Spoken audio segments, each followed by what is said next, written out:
Hello viewers, आज के video में हम देख रहे हैं कक्षा 10वीं सामाजिक विज्ञान विषय में लोकतांत्रिक राजनीति जो आपकी बुक है उसके अध्याय 4 के हम महत्वपूर्ण वैकल्पिक प्रश्न तैयार करेंगे। आपके एग्जाम के मान से आपके अर्धवार्षिक परीक्षा के लिए भी महत्वपूर्ण है और वार्षिक परीक्षा के लिए तो महत्वपूर्ण है ही। तो शुरू करते हैं। प्रश्न पहला जो यहाँ दे रखा, सही विकल्प का चयन कीजिए।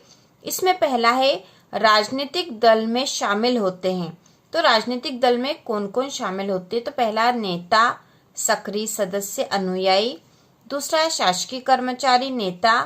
तीसरा है समाज सेवक, किसान संगठन। और चौथा है छात्र, व्यापारी। तो यहाँ पर उत्तर आएगा राजनीतिक दल में शामिल होते हैं नेता, सक्रिय सदस्य और अनुयायी।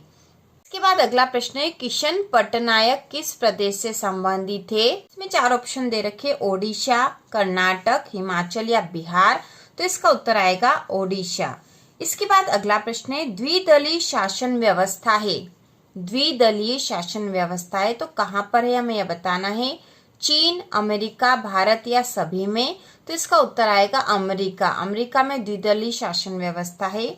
इसके बाद अगला है, जनसंघ के संस्थापक थे। तो जनसंघ के संस्थापक कौन थे? श्यामा प्रसाद मुखर्जी, अटल बिहारी वाजपेयी, लाल कृष्ण आडवाणी या सुषमा स्वराज। तो इसका उत्तर आएगा श्यामा प्रसाद मुखर्जी जनसंघ के संस्थापक थे। अगला है, भारत का सबसे पुराना राजनीतिक दल है। तो यहाँ 4 ऑप्शन है, भारतीय राष्ट्रीय कांग्रेस, भारतीय communist party, Bharatiya Janata party या भारतीय समाज पार्टी। तो इसका उत्तर आएगा भारतीय राष्ट्रीय कांग्रेस। भारत का सबसे पुराना राजनीतिक दल है भारतीय राष्ट्रीय कांग्रेस। इसके बाद अगला प्रश्न है, सत्य असत्य का चयन कीजिए। तो इसमें पहला है, राजनीतिक दल का उद्देश्य चुनाव लड़ना व सत्ता हासिल करना है। तो यह कथन सत्य है, ठीक है, सत्य कथन है यह। इसके बाद है, भारत में दीवार लेखन पर चुनाव आयोग द्वारा रोक लगा दी गई। तो यह कथन भी सत्य है, ठीक है, जो सही है उसके आगे हमें सत्य लिखना है। इसके बाद है, नेता, सक्रिय सदस्य, समर्थक राजनीतिक दल के हिस्से हैं। तो यह भी सत्य, अभी हमने वैकल्पिक प्रश्न में भी देखा था। अगला है, दबाव समूह का उद्देश्य चुनाव लड़ना है।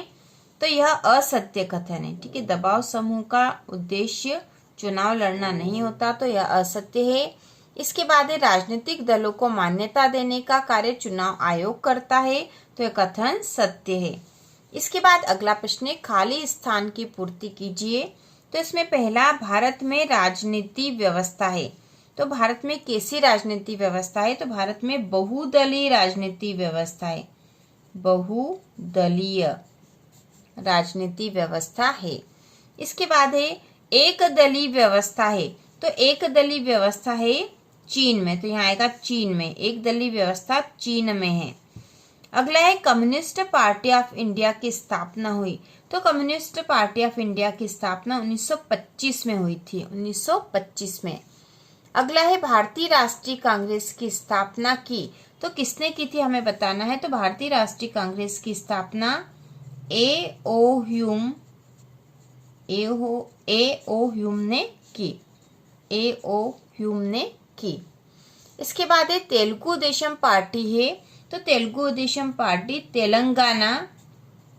तेलंगाना में है, ठीक है, तेलंगाना में है। इस प्रकार से इसका आंसर आएगा। इसके बाद अगला प्रश्न है, सही जोड़ी बनाइए। तो इसमें सूची अ व ब दे रखी है। तो सूची अ में दे रखा है, Berlusconi, Indian national Congress, communist party of India, Telugu Desam, Bharatiya Janata party और भारतीय मजदूर सभा।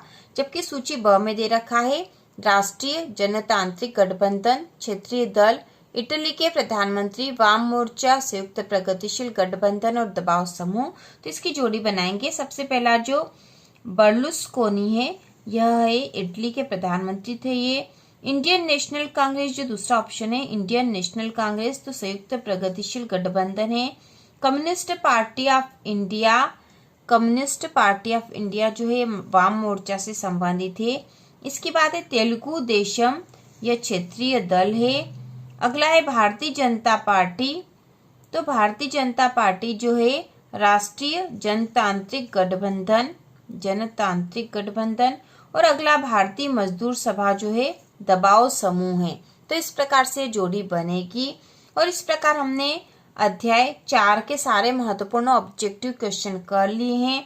तो इसी प्रकार के और वीडियो देखने के लिए कक्षा 10वीं की संपूर्ण तैयारी के लिए चैनल को सब्सक्राइब कीजिए।